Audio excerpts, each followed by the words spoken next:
Hey,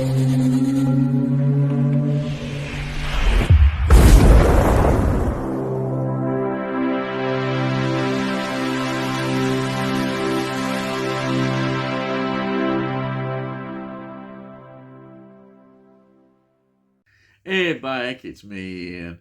And in today's video, well, I'm continuing my look at classic Doctor Who. And this is Ghostlight from 1989. Previously, we'd had Battlefield, and the next one will be The Curse of Fenric. Now, this is season 26. And this is the second story of season 26, and it consists of 3 episodes. And these were transmitted between the 4th to the 18th of October 1989. It's written by Mark Platt, who, in terms of his contribution to Doctor Who, is massive in Big Finish. Big Finish, the home where Doctor Who still is thriving. He's a massive contributor there. And also writing novels as well. Doctor Who novels. Written quite a few Doctor Who novels. Fantastic. Now, the script editor is Andrew Cartmel. And it's directed by Alan Waring, who previously directed The Greatest Show in the Galaxy, 1988. And will direct Survival, 1989. Now, this was produced by John Nathan Turner, as always, very much involved in it. The music is by Mark Ayres, and the soundtrack was released on CD in 1993. It's very well thought of, this soundtrack, very much so. Now, this is a studio-bound story, and also, though it's not in terms of order in this season, it was the last story to be recorded. Yes, the very last story of this era. What can I say about that? It's sad in that sense, knowing that there was going to be such a break. But yeah, this was the last story recorded. So let's go through the cast. We've got Sylvester McCoy as the 7th Doctor, Sophie Alfred as Ace. Then we've got Ian Ogg playing Joshua Samuel Smith.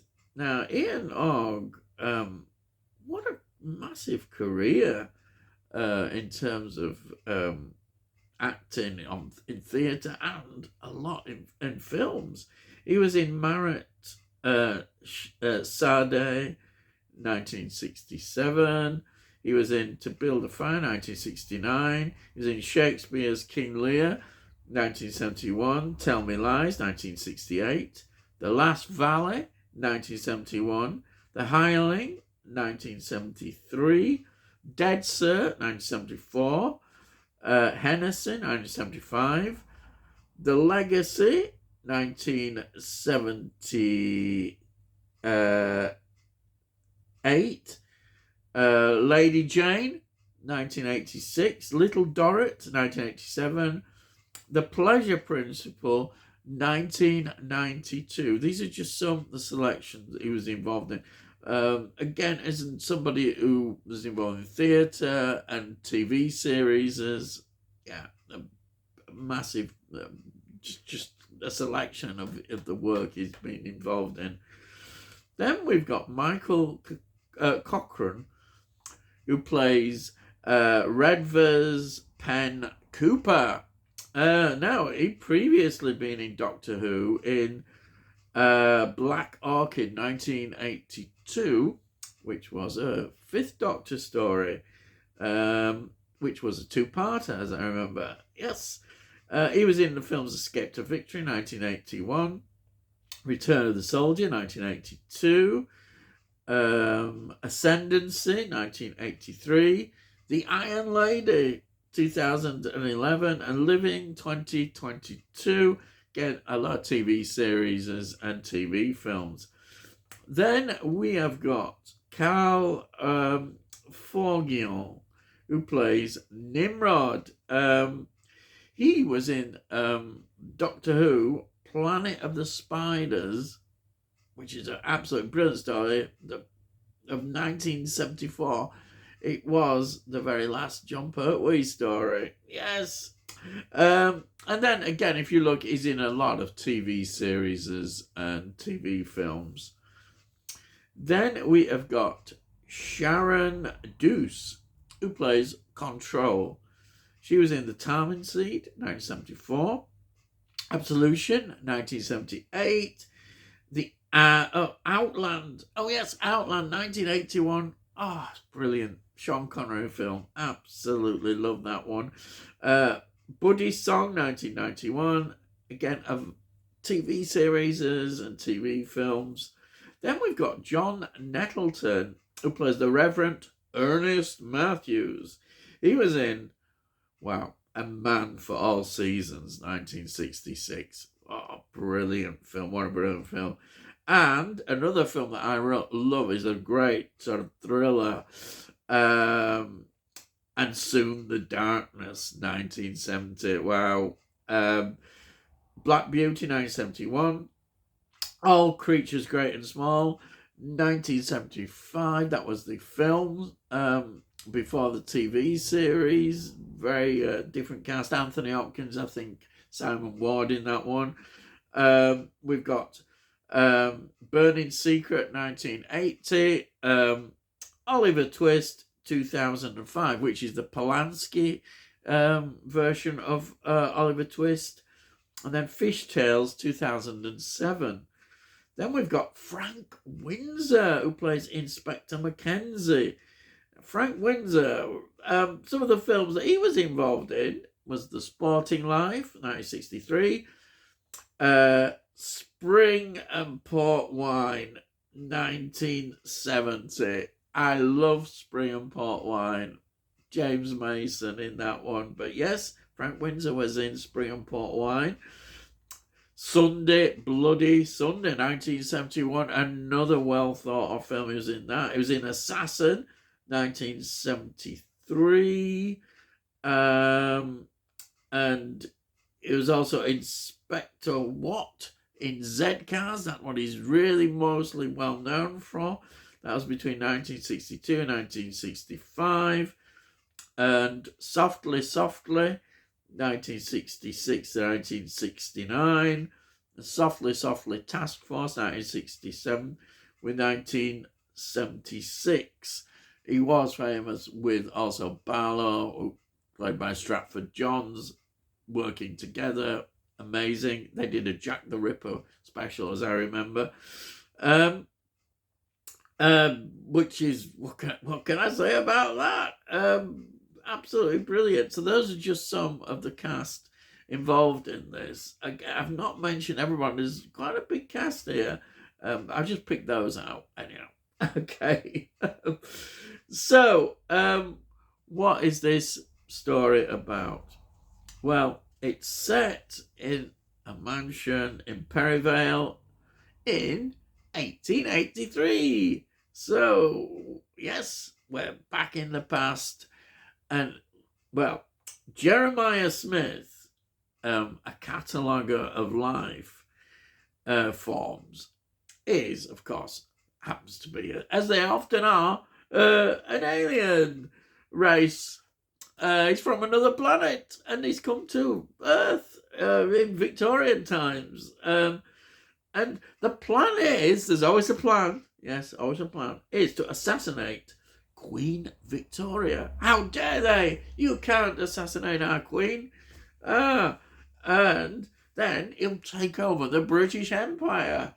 Yeah, and I thought they wanted to take over the world. Because even though the British Empire is big, it's massive, it's the dominant force, you got to take over everything. But no, the British Empire, They feel, take over that and we've got the Earth. Right. So that's the story.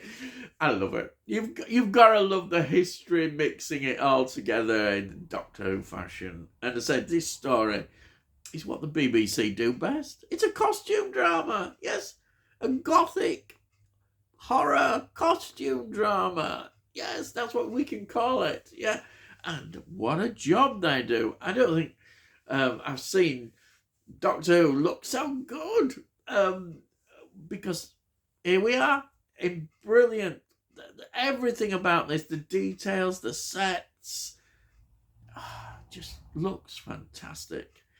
And I say it's a studio bound story, but wow, you don't feel that confined to a studio. It doesn't. It's, as again I say, it's what the BBC excels at. It creates this wonderful world of Victorian England. Wow, yeah. And then what you do is you get some great actors, as I've seen here, the tremendous actors. And there you are. You're on to a winner, and you certainly were. This is a well thought of story, but there is always a but in that. There were problems in terms of production. They filmed too much. It had to be cut back. They had to have it to 3 episodes. Originally they had certainly enough to make 4 episodes.